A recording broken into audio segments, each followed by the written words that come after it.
స్థానిక సంస్థల ఎన్నికలకు ప్రభుత్వం కసరత్తు చేస్తుంది. డెడికేటెడ్ కమిషన్ సిఫారసులను కేబినెట్ ఆమోదించింది. పంచాయతీ ఎన్నికల్లో రిజర్వేషన్లపై కమిషన్ నివేదిక ఆమోదించింది. సర్క్యులేషన్ విధానంలో డెడికేటెడ్ కమిషన్ నివేదికకు మంత్రివర్గం ఆమోదం తెలిపింది. గ్రామ పంచాయతీల్లో 50% మించకుండా రిజర్వేషన్లు సిఫారసు చేసింది కమిషన్. రిజర్వేషన్లపై విధి విధానాలు ఖరారు చేస్తూ జీవో ఇవ్వనుంది పంచాయతీల శాఖ. 2 రోజుల్లో రిజర్వేషన్ల ప్రక్రియ పూర్తి చేయనుంది జిల్లా యంత్రాంగం. గ్రామ పంచాయతీ ఎన్నికలపై ఈ నెల 24న హైకోర్టుకు నివేదిక సమర్పించనుంది ప్రభుత్వం. కోర్టు విచారణ అనంతరం ఎన్నికలు నోటిఫికేషన్ విడుదలయ్యే అవకాశం ఉంది. తెలంగాణలో పంచాయతీ ఎన్నికలకు ఎస్ఈసీ సిద్ధమవుతుంది. ఇవాళ జిల్లా వారీగా అబ్జర్వర్లతో కీలక సమావేశం జరగనుంది. వారంలోనే ఎన్నికల షెడ్యూల్ విడుదలకు సన్నాహాలు చేస్తుంది.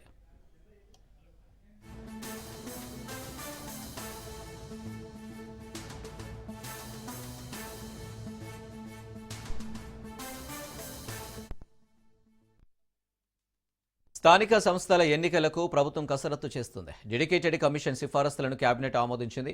పంచాయతీ ఎన్నికల్లో రిజర్వేషన్లపై కమిషన్ నివేదిక ఆమోదించింది.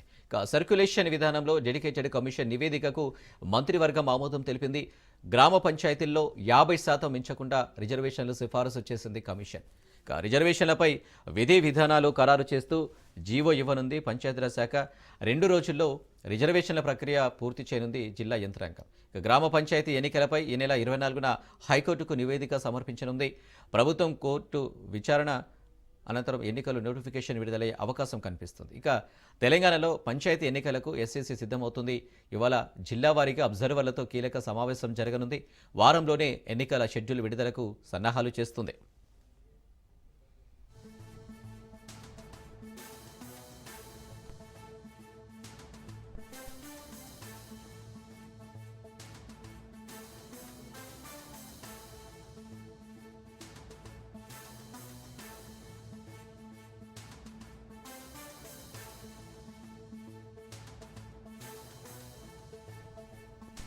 తెలంగాణ సర్కారు 7 నెలల్లో తీసుకున్న అప్పు 50,541 కోట్లని కాగ్ నివేదిక వెల్లడించింది.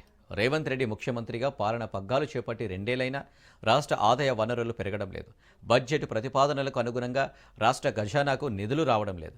రాష్ట్ర బడ్జెట్లో ప్రభుత్వం తెలిపిన అంచనాల మేరకు ఆదాయం రాకపోవడంతో ఆర్థిక ద్రవ్యలోటు పెరుగుతుంది. దాన్ని పూడ్చుకునేందుకు సర్కార్ కొత్త రుణాలు సేకరిస్తుంది. ప్రస్తుత ఆర్థిక సంవత్సరం ఏప్రిల్ నుంచి అక్టోబర్ వరకు రాష్ట్ర ప్రభుత్వం 50,541.22 కోట్లను సేకరించినట్లు controller and auditor general audit నివేదికలో వెల్లడించింది. ఈ ఏడాది 54,009 కోట్లు అప్పులు తీసుకోవాలని రాష్ట్ర బడ్జెట్లో ప్రభుత్వం తెలిపినా అందులో 93.58% 7 నెలల్లోనే సేకరించింది.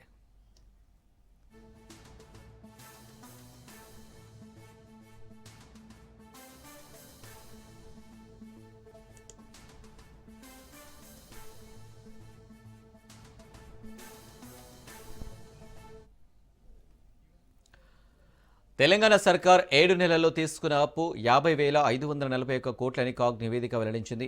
రేవంత్ రెడ్డి ముఖ్యమంత్రిగా పాలన పగ్గాలు చేపట్టి 2 ఏళ్లైనా రాష్ట్ర ఆదాయ వనరులు పెరగడం లేదు. బడ్జెట్ ప్రతిపాదనలకు అనుగుణంగా రాష్ట్ర ఖజానాకు నిధులు రావడం లేదు.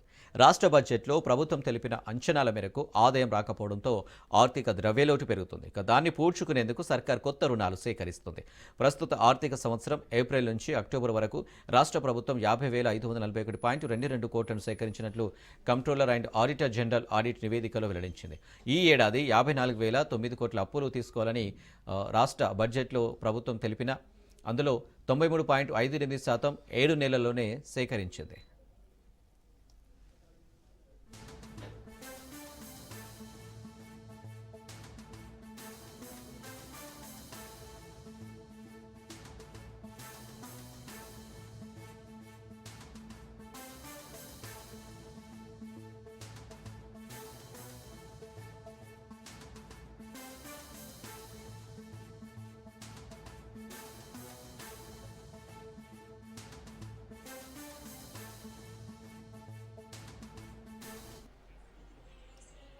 రేవంత్ సర్కార్పై బీఆర్ఎస్ వర్కింగ్ ప్రెసిడెంట్ కేటీఆర్ సంచలన ఆరోపణలు చేశారు. తెలంగాణలో భారీ భూ కుంభకోణం జరుగుతుందని ఆరోపించారు.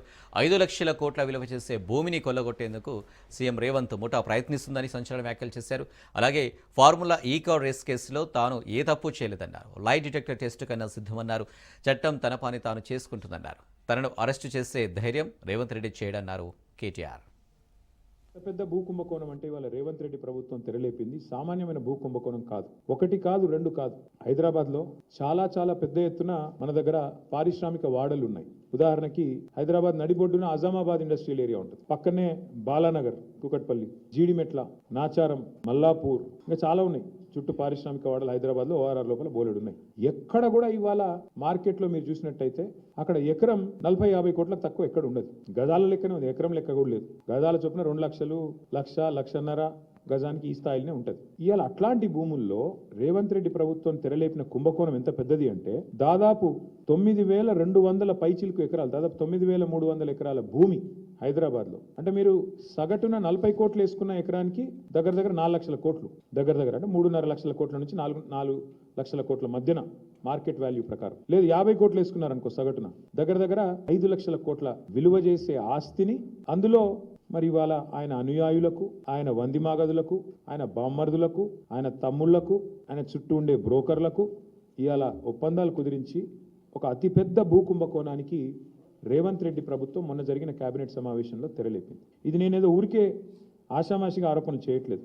ఎక్కడెక్కడ విలువైన భూములు ఉన్నాయో ఇవాళ హైదరాబాద్ చుట్టూ అక్కడ రేవంత్ రెడ్డి ముఠా వాలిపోయింది. ఇవాళ ఒక ముఠా తిరుగుతుంది హైదరాబాద్లో. ఆ ముఠా సభ్యులు ఎవరెవరై అంటే ఏవి రెడ్డి, కొండల్ రెడ్డి, తిరుపతి రెడ్డి, కృష్ణారెడ్డి, వీళ్ళెవరో కాదు, అంతా ముఖ్యమంత్రి గారి బిజినెస్ పార్ట్నర్లు, ఆయన కుటుంబ సభ్యులు. మొత్తం అగ్రిమెంట్లు చేసి పెట్టుకున్నారు. ఇవన్నీ మొత్తం ఈ భూములన్నిటికీ అగ్రిమెంట్లు, వెనకాల ఎంఓయూలు, ఒప్పందాలు అన్ని కుదుర్చుకున్న తర్వాతనే మళ్ళీ దీని మీద ఆర్ఆర్ ట్యాక్స్ ఉంటుంది. ప్రతి దగ్గర ప్రభుత్వానికి వచ్చేది 30%, మళ్ళీ తర్వాత 60%, 70% రేవంత్ రెడ్డి గారికి, కాంగ్రెస్ కు ట్యాక్స్ కట్టాలి, కప్పం కట్టవలసిందే. ఈ లెవెల్లో అంటే ఒక 4-5 లక్షల కోట్ల భూములకు వీళ్ళు పెట్టిన టెండర్ ఇది. నేను అడిగేది ఒక్కటే, మీరు ఆలోచించండి దయచేసి. మొన్న మీరు జూబ్లీ సెలక్షన్ చూసినారు. అక్కడ ముస్లిం సోదరులకి శ్మశాన వాటికకి ఇద్దామంటే 2 ఎకరాల జాగలేదు, 2 ఎకరాలు జాగలేదు జూబ్లీహిల్స్ లో. హైదరాబాద్ లో ఒక ఇందిరం ఇల్లు ఇయ్యలేదు 2 ఏళ్లలో. ఒక పేదవాడికి హైదరాబాద్ ఇల్లు కడదామంటే ఇవాళ 1 ఎకరం జాగలేదు ప్రభుత్వం దగ్గర. హైదరాబాద్ కాంక్రీట్ జంగల్ గా మారిపోతున్నది. ఒక పార్క్ కడదామంటే జాగలేదు. నేను ఇవాళ రేవంత్ రెడ్డిని అడుగుతున్నా, 9,292 ఎకరాల విలువైన భూమి నువ్వెందుకు ప్రైవేట్ వాళ్ళకి దారాదత్తం చేస్తున్నావు? ఇది ప్రభుత్వ భూమి కదా. ప్రభుత్వ భూమిని మీరు పారిశ్రామికీకరణ కోసం, పారిశ్రామిక అవసరాల కోసం ప్రైవేట్ వ్యక్తులకు రాయితీ మీద ఇచ్చిన భూమి ఎందుకు వాళ్ళ కండిషన్ పెడతలేవు? నీకు నిజంగా డబ్బులు కావాలంటే ఓపెన్ మార్కెట్లో ఆక్షన్ పెట్టు. హైదరాబాద్లో నీకు ఇల్లు కట్టేందుకు జాగలేదు, పార్కుకు జాగలేదు, ఒక్క ఇందిరం ఇల్లు ఇయ్యలేదు నువ్వు. హైదరాబాద్లో శ్మశానాలకు కూడా దిక్కులేదు జాగా. మరి 9,292 ఎకరాల్లో ఒక 7,000 ఎకరాలు ప్రభుత్వం వెనకకి తీసుకొని ఇల్లు కట్టి, పార్కులు కట్టి, బ్రహ్మాండంగా శ్మశాన వాటికలకు జాగలి వద్దంటుండా? ప్రజల అవసరాలకు హాస్పిటల్ కడదామంటే జాగలేదు. ఇలా హాస్పిటల్ కట్టాలంటే మనం కొనుక్కోవాలి జాగా. ప్రభుత్వం ఏదైనా కొత్తది ఏదైనా చేయాలంటే కొనుక్కోవాలి. నువ్వేం చేస్తున్నావు? ప్రభుత్వ భూమి, పరిశ్రమల అవసరాల కోసం ఇచ్చిన భూమి ఇలా పెద్దలకు, పెద్ద గద్దలకు, డబ్బులున్న వాళ్ళకు, 1000 కోట్లు ఉన్న వాళ్ళకు ఇలా ధారాదత్తం చేసి మొత్తం వాళ్ళకి సంతర్పణ చేసి ఎవరి లాభం కోసం చేస్తున్నావు? 9,292 ఎకరాలు నీ అత్త సొమ్ము అన్నట్టు, నీ అబ్బ సొత్తు అన్నట్టు ఇలా సంతర్పణ చేస్తున్నావు. ఎవరి సొత్తు? ఎందుకు అడుగుతావు? వెనుక సగం ఇచ్చేయమని అడుగు, డిమాండ్ పెట్టు. 50% land should be given back. కట్టు, అందులో ఇందిరం ఇల్లు కట్టు, హాస్పిటల్ కట్టు. హైదరాబాద్ లో ఇంచు జాగా దొరకదు. చూస్తున్నాం, హైడ్రా తెల్లారు లేస్తే రాచకం. ఏది పేదవాళ్ళ మీద 40 గజాలు 30 గజాలు పోయి కులగొడతా ఉంటారు. మరి 9,292 ఎకరాలు నీ అబ్బ సొత్తా, ఏ సొత్తా? ఎట్లిస్తావు నువ్వు ప్రభుత్వ సొత్తును? ఇష్టం వచ్చినట్టు ఎవడికి పడితే వాడికి. చట్టం తన పని తాను చేసుకొని పోతుంది, చేసుకొని పోనివ్వండి, మాకు అభ్యంతరం. నేను ఇప్పటికీ 100 సార్లు చెప్పాను. మళ్ళీ నేను చెప్పను, ఇక చెప్తే కూడా బాగుండదు. మళ్ళీ మీరు నాకు తెలిసి మీరు ఏం చేస్తారో, చాలా మంది ఇక్కడ ఉండే మీడియా సంస్థలు ఎట్లయిపోయినాయి అంటే, ముఖ్యమంత్రి గారిని పాపం మీ అందరూ అన్నట్లు కొందరు రక్షణ కవచంలా కాపాడుతున్నారు కొందరు. వాళ్ళకి అనవసరంగా ఇప్పుడు నేను దీని మీద ఎక్కువ మాట్లాడితే అది రాస్తారు, దీన్ని రాయారు, నాకు తెలుసు. అందుకే నేను ఏమంటానంటే, చట్టం తన పని తాను చేసుకుపోతుంది. నేను ఇదివరకే చెప్పాను ఏ తప్పు చేయలేదని. ఏ తప్పు చేయలేదు. నేను లై డిటెక్టర్ టెస్ట్కే రెడీ అని ఏం చెప్తాను, అంతకంటే ఊరికి ఎన్నిసార్లు చెప్పిస్తారు నాతో మాట. ఇప్పుడు నేను అడిగేది 9,292 కోట్ల విలువైన ప్రభుత్వ భూమి హైదరాబాద్లో, which is worth about 4.5 to 5 lakh crore. దీని ముఖ్యమంత్రి గారు ప్రభుత్వం ఏ బేసిస్లో అడ్డికి పావు షేర్ అమ్ముతున్నది, ప్రజలకు ఇవ్వకుండా ప్రజల సొమ్మును ప్రైవేట్ వాళ్ళకు కట్టుబెట్టే ప్రయత్నం ఎందుకు చేస్తున్నది? దానికి ప్రధానంగా ప్రభుత్వం సమాధానం చెప్పాలి. కేటీఆర్కు మంత్రి శ్రీధర్ బాబు కౌంటర్ ఇచ్చారు. ఇండస్ట్రియల్ పాలసీపై కాంగ్రెస్ ప్రభుత్వం గురించి బీఆర్ఎస్ వర్కింగ్ ప్రెసిడెంట్ కేటీఆర్ అవాస్తవాలు చెబుతున్నారని ధ్వజమెత్తారు మంత్రి శ్రీధర్ బాబు. ఈ పాలసీపై పనిగట్టుకుని కేటీఆర్ దుష్ప్రచారం చేస్తున్నారని మండిపడ్డారు. కేటీఆర్ ఆలోచనలో మార్పు రావడం లేదన్నారు. గత ప్రభుత్వం ఆర్థిక అరాచకాలకు పాల్పడిందని శ్రీధర్ బాబు దుయ్యబట్టారు. జూబ్లీ హిల్స్ ఎలక్షన్ సందర్భంలో విష ప్రచారం చేస్తూ ప్రజలను పక్కదారి పట్టించే ఒక ప్రయత్నం చేసినారు. మరొకసారి అదే విధమైన ప్రయత్నం చేయబోతా ఉన్నారు. ఎన్నిసార్లు ఫెయిల్ అయినా కానీ వారికి బుద్ధి వచ్చేటట్టు లేదు. టీఆర్ఎస్ సంబంధించిన నాయకత్వం ప్రత్యేకించి కేటీఆర్ గారు అనేక విషయాలు మా ప్రభుత్వ పరంగా కేబినెట్ తీసుకున్న నిర్ణయాల విషయంలో కొన్ని ఆరోపణలు చేశారు. 10 సంవత్సరాల కాలం పాటు సుదీర్ఘ అనుభవం మంత్రిగా ఉన్న కేటీఆర్ గారు ఈ విధంగా మాట్లాడుతూ ఉన్నారంటే ఇప్పటికైనా వారి ఆలోచన ధరలో మార్పు రావాలి. మేము ఈ రోజు చేసే కార్యక్రమం ఏదో పెద్ద తప్పు చేస్తున్నట్టు వందలాది వేలాది పోయింది. ఇప్పుడు ఏమనంటే లక్షలే వస్తాయి వాళ్ళ నోట్లకెళ్ళి. లక్షలాది కోట్లు ఎక్కడి నుంచి వస్తాయి, ఏ విధంగా వస్తాయి, దేని గురించి మాట్లాడుతూ ఉన్నారు? ఏ విధంగానైతే జూబ్లీ హిల్స్ ఎలక్షన్ సందర్భంలో ఆపరేషన్ కగారును తక్షణమే నిలిపివేయాలని డిమాండ్ చేశారు వామపక్ష నేతలు. హైదరాబాద్లోని లిబర్టీ అంబేద్కర్ విగ్రహం వద్ద నిరసన చేపట్టారు. సిపిఐ, సిపిఎం, న్యూ డెమోక్రసీ నేతలు సహా పలువురు ప్రజా సంఘాల నేతలు కేంద్ర విధానాలను తప్పుపట్టారు. ఆదివాసులపై జరుగుతున్న దమనకాండను తీవ్రంగా ఖండించారు. అటవీ, ఖనిజ సంపదలను కార్పొరేట్ కంపెనీలకు కట్టబెడుతూ కేంద్రం తన విధానాలను బాహాటంగా అమలు చేస్తుందని ఆగ్రహం వ్యక్తం చేశారు. మావోయిస్టుల ఎన్కౌంటర్లపై అనుమానాలున్నాయని న్యాయ విచారణ జరిపించాలని సిపిఎం రాష్ట్ర కార్యదర్శి జాన్ వెస్లీ డిమాండ్ చేశారు. ఇప్పటికైనా కేంద్ర ప్రభుత్వం మావోయిస్టులతో చర్చలు జరిపి సమస్య పరిష్కరించాలని కోరారు సిపిఐ రాష్ట్ర కార్యదర్శి కూనంనేని సాంబశివరావు. కార్యకర్తలను వెంటనే కోర్టులో హాజరుపరచాలి. కస్టడీలో ఉన్న మావోయిస్ట్ నాయకులను కార్యకర్తలను వెంటనే కోర్టులో హాజరుపరచాలి. వామపక్షాల ఐక్యత పోరాడదాం. ప్రభుత్వ ఎన్కౌంటర్లకు వ్యతిరేకంగా ఎన్కౌంటర్లన్నీ పోరాడదాం. ఆపరేషన్ కగారుకు వ్యతిరేకంగా కార్పొరేట్ శక్తులకు ఊడిగం చేసేటువంటి వాళ్ళు మీరు అడ్డం వచ్చిన ఎంతమందిని చంపుతారు. అలా అనేక లక్షల మందిని వాళ్ళ ప్రాణం తీసే విధంగా, వాళ్ళ ఊపిరి తీసే విధంగా వాళ్ళ నివాసాల నుంచి ఊళ్ళ నుంచి వెళ్ళగొట్టడం అంటే వాళ్ళందరూ చంపినట్టు కదా. అది మేము ప్రశ్నించొద్దా? అంటే వీళ్ళు చేసిన నేరాలు ఉండొచ్చు, మీకు చట్టం ఉంది కదా. చేతనైతే అరెస్ట్ చేయండి, చేతనైతే విచారణ చేయండి. ఇవన్నీ చేయకుండా ఈ పద్ధతిలో చేస్తా ఉన్నారు. అందుకని మేము సుప్రీంకోర్టును అడుగుతున్నాం. మాలాంటి వాళ్ళు గొంతు నొక్కేయడానికి ప్రయత్నాలు చేస్తున్నారు. పత్రికలు కూడా ఇవాళ జాగ్రత్తగా ఉండాల్సిన అవసరం ఉంది. పత్రికలు ఏది న్యాయమో ఏది అన్యాయమో ఎప్పుడే జరిగిందో దాన్ని ఖండించాల్సిన అవసరం ఉంది. పత్రికలు కూడా దీనిపైన కథనాలు కూడా రాయాల్సిన అవసరం ఉంది. మనం నంబాల కేసులో గారిని చచ్చిపోతే చంపేస్తే ఇదే పద్ధతిలో దేశమంతా స్పందించింది. ఇవాళ యజ్ఞాన్ని చంపేస్తే దేశమంతా స్పందిస్తూ ఉంది. ఎందుకు స్పందిస్తున్నారు అర్థం చేసుకోవాల్సిన అవసరం ఉంది. ఎన్కౌంటర్ అని పేరు పెట్టారు.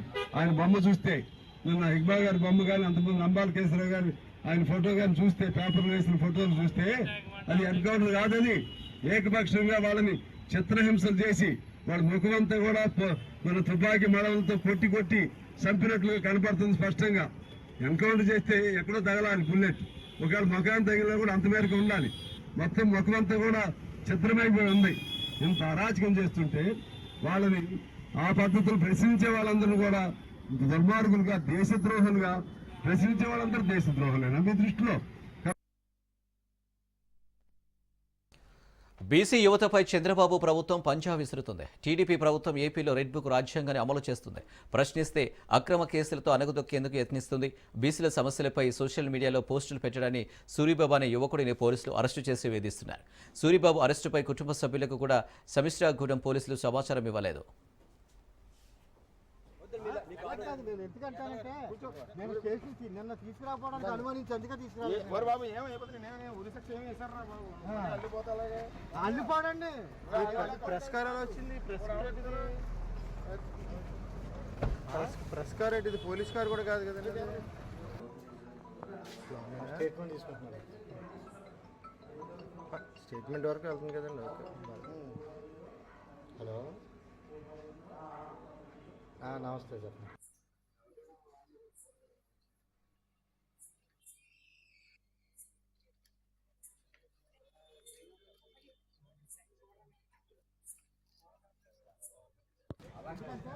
మీకు నేను చాలా రెస్పెక్ట్ ఇస్తాను.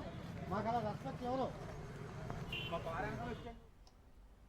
ప్రభుత్వ విద్యారంగంలో సమూలమైన మార్పులు తీసుకొచ్చి విద్యార్థులను ఉత్తమ పౌరులుగా తీర్చిదిద్దుతామని, అంతర్జాతీయ ప్రమాణాలతో కూడిన విద్యా బోధనలను అందిస్తామంటూ రాష్ట్ర విద్యాశాఖ మంత్రి నారా లోకేష్ చెబుతుంటే క్షేత్రస్థాయిలో మాత్రం పరిస్థితి అందుకు భిన్నంగా కనిపిస్తుంది.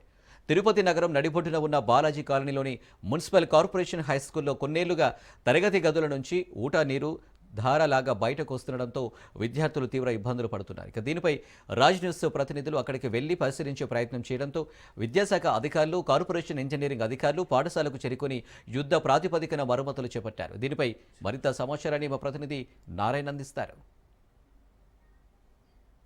ప్రభుత్వ విద్యా వ్యవస్థలో సమూలమైన మార్పులు తీసుకొచ్చి అంతర్జాతీయ ప్రమాణాలతో విద్యాబోధనలు చేస్తామని చెప్తూ, అదేవిధంగా కార్పొరేట్ విద్యా సంస్థలకు ధీటుగా ప్రభుత్వ పాఠశాలలో కూడా విద్యాబోధనలు చేస్తూ విద్యార్థులను ఉత్తమ పౌరులుగా తీర్చిదిద్దుతూనే అలాగే వాళ్ళకి అంతర్జాతీయ ప్రమాణాలతో కూడుకున్న సౌకర్యాలను కల్పిస్తామని చెప్పి రాష్ట్ర విద్యాశాఖ మంత్రి నారా లోకేష్ ఓవైపు చెప్తున్నారు. అదేవిధంగా లెర్నింగ్ ఎక్సలెన్స్ ఇన్ ఆంధ్రప్రదేశ్ పేరుతో ఒక సమూలమైన మార్పులు తీసుకొచ్చే క్రమంలోనే అనేక కార్యక్రమాలను రాష్ట్ర ప్రభుత్వం చేపడుతోంది. అయితే ఇందుకు భిన్నంగా తిరుపతిలో మాత్రం పరిస్థితులు కనిపిస్తున్నాయి. తిరుపతి నగరం నడిబొడ్డున ఉన్న ఈ యొక్క బాలాజీ కాలనీలోని పోలీస్ క్వార్టర్స్ సమీపంలో ఉన్న మాల్వాజీ మున్సిపల్ హై స్కూల్లో మాత్రం ఈ పరిస్థితి భిన్నంగా ఉంది. ఇక్కడ నిత్యం ప్రతిరోజు ఇక్కడ నీళ్లు రావడం వల్ల అంటే ఊట నీళ్లు రావడం వల్ల విద్యార్థులు చాలా ఇబ్బందులు ఎదుర్కొంటున్న పరిస్థితి కనిపిస్తోంది. ఈ పాఠశాలలో గత 6 నెలలుగా ఈ యొక్క ఊట నీరు రావడంలో తరగతి గదుల్లో ఊట నీరు రావడం వల్ల విద్యార్థులు చదువుకోలేక ఇబ్బందులు పడుతున్నారు. అదేవిధంగా కింద కూర్చోలేని పరిస్థితి ఉంది. ఈ పాఠశాలలో సుమారు 600 మంది విద్యార్థులు విద్యను అభ్యసిస్తున్నారు. అదేవిధంగా ప్రైమరీ నుంచి 10th క్లాస్ వరకు ఇక్కడ విద్యాబోధనలు చేస్తున్న పరిస్థితి ఉంది. ప్రస్తుతం 1వ క్లాస్ నుంచి 5వ తరగతి వరకు గ్రౌండ్ ఫ్లోర్లో యొక్క విద్యాబోధనలు చేస్తున్నారు. ఆ తర్వాత 6 నుంచి 10వ తరగతి వరకు ఫస్ట్ ఫ్లోర్లో కూడా విద్యాబోధనలు చేస్తున్నారు. అయితే ఈ క్రమంలోనే గత కొద్ది రోజులుగా వర్షాలు పడిన నేపథ్యంలోనే ఈ ప్రాంతంలో నీరు ఎక్కువగా నిల్వ ఉండడం, అదేవిధంగా ఈ ఊట నీరు ఎక్కువగా ఈ యొక్క పాఠశాల నుంచి తరగతి గదుల నుంచి బయటకు రావడం, ప్రధానంగా ప్రధానోపాధ్యాయుల గదిలో నుంచి కూడా ఈ యొక్క నీరు రావడం కొంత ఇబ్బందికరంగా మారింది. అయితే విద్యార్థులు కూడా వాళ్ళు చదువుకోలేని పరిస్థితి ఉంది.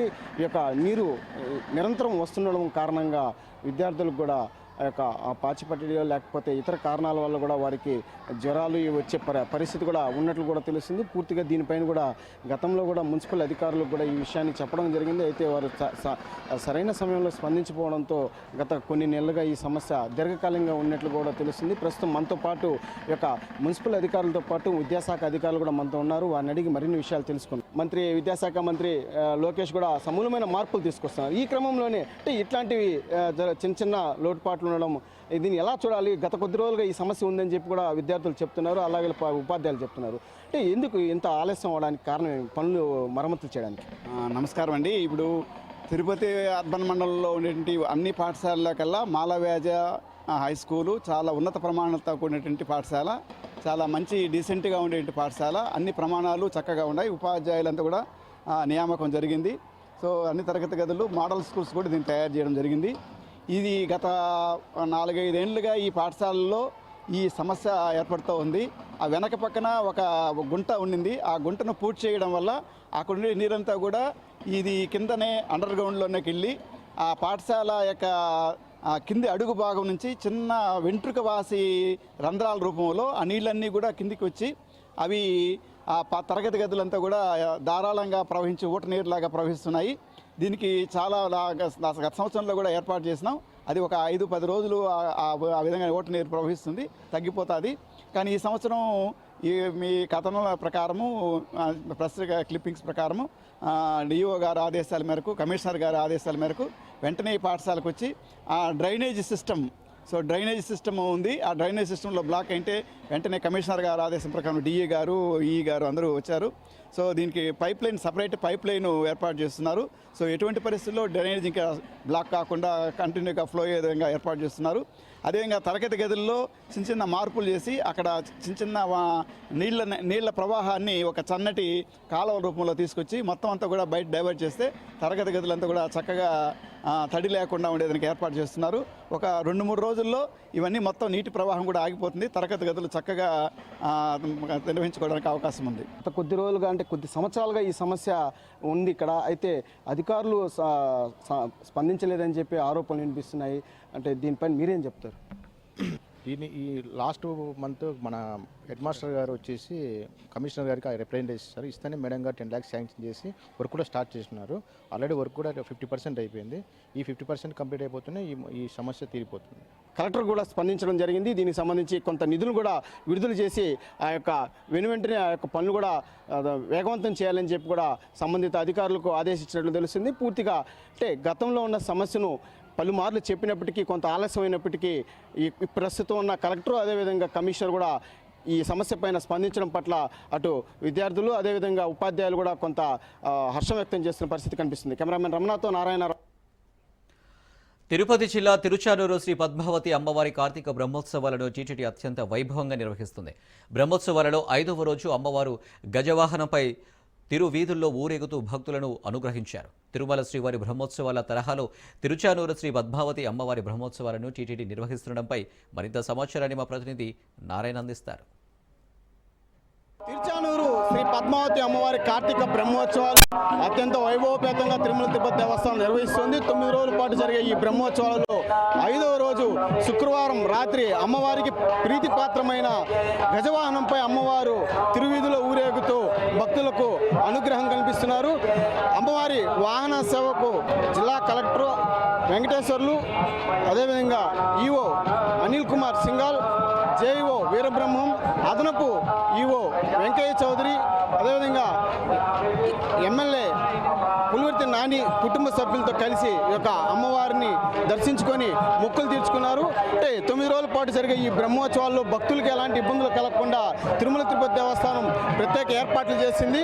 ఇందులో భాగంగానే అంటే అమ్మవారికి ప్రీతిపాత్రమైన ఈ గజవాహనంకి సంబంధించి భక్తులు పెద్ద సంఖ్యలో తరలి వస్తారు కాబట్టి వారి కోసం ప్రత్యేకంగా క్యూ లైన్లు కూడా ఏర్పాటు చేయడం జరిగింది.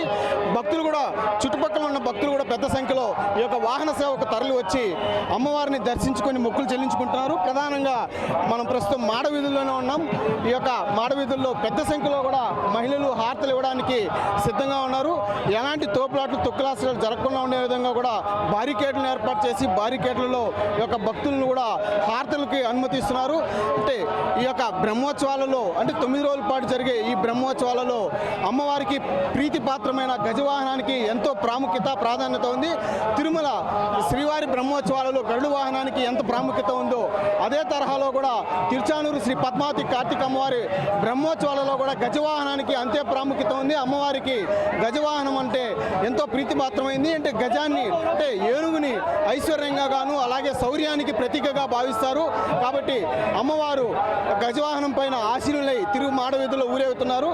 భక్తుల యొక్క కోలాహటాలు అదేవిధంగా ఒక సాంస్కృతిక కార్యక్రమాలతో పాటు వేద పండితుల మంత్రోచ్చరణల మధ్య కూడా ఈ యొక్క గజవాహన సేవ అత్యంత వైభవపేతంగా జరుగుతుంది. భక్తులకి ఎలాంటి ఇబ్బందులు కలగకుండా కూడా తిరుమల తిరుపతి దేవస్థానం అదేవిధంగా పోలీస్ శాఖ కూడా కట్టుదిట్టమైన ఏర్పాట్లు చేయడం జరిగింది. ఈ ప్రధానంగా ఈ యొక్క గజవాహనానికి సంబంధించి భక్తులను కూడా క్యూ లైన్లలో ఒక క్రమ పద్ధతిలో కూడా అనుమతిస్తున్నారు. వారి యొక్క వార్తలను కూడా అమ్మవారికి తీసుకునే విధంగా కూడా యొక్క భక్తులకి అన్ని ఏర్పాట్లు కూడా చేశారు. అంటే తిరుమల తరహాలో కూడా ఈ యొక్క తిరుచానూరు శ్రీ పద్మావతి అమ్మవారి కార్తీక బ్రహ్మోత్సవాలను అత్యంత వైభవపేతంగా తిరుమల తిరుపతి దేవస్థానం నిర్వహిస్తుంది. అంటే భక్తులకి ఎలాంటి ఇబ్బందులు కలగకుండా కూడా సర్వం సిద్ధం చేసింది. అదేవిధంగా ఈ రోజు మధ్యాహ్నం అంటే గజవాహనానికి సంబంధించి తిరుమల శ్రీవారి నుంచి కూడా ఒక లక్ష్మీ హారాన్ని కూడా తిరుమల నుంచి తిరుపతికి శోభాయాత్రగా తీసుకువచ్చారు. అంటే గజవాహనానికి ఈ యొక్క లక్ష్మీ హారాన్ని కూడా వేయడం కూడా జరిగింది. గజవాహనానికి అలంకరించే యొక్క లక్ష్మీ హారాన్ని కూడా గజవాహనంలో కూడా అలంకరించడం జరిగింది. అంటే గజవాహనానికి లక్ష్మీ హారాన్ని అలంకరించడంతో ఈ యొక్క అమ్మవారి యొక్క ఊరేగింపు అత్యంత శోభాయమానంగా ఉండడం కూడా జరిగింది. భక్తులకి సర్వ సౌకర్యాలను కూడా కల్పిస్తూ టీటీడీ యొక్క బ్రహ్మోత్సవాలను అందరి సహకారంతో విజయవంతం చేయడానికి అన్ని రకాల చర్యలు కూడా చేపట్టడం జరిగింది. కెమెరామెన్ రమణతో నారాయణ, రాజ్ న్యూస్, తిరుచానూరు. కేంద్ర ప్రభుత్వం కీలక నిర్ణయం తీసుకుంది. 29 కార్మిక చట్టాల స్థానంలో కొత్తగా రూపొందించిన 4 లేబర్ కోడ్లను తక్షణం అమల్లోకి తెస్తున్నట్టు ప్రకటించింది. 4 లేబర్ కోడ్లను నోటిఫై చేశామని, ఇకపై ఇవి ఈ దేశ చట్టాలుగా మారాయని ప్రకటించారు. లేబర్ కోడ్లు కార్మికుల హక్కులను పరిరక్షిస్తాయని ప్రధాని మోడీ తెలిపారు.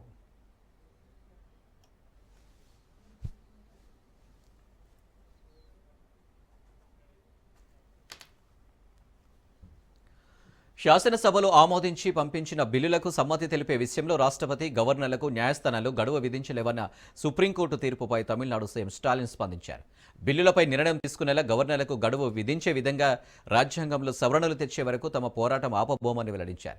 ప్రెసిడెన్షియల్ రిఫరెన్స్లో సుప్రీంకోర్టు ఇచ్చిన అభిప్రాయం ఏప్రిల్ 8 నాటి తీర్పును ప్రభావితం చేయలేదు.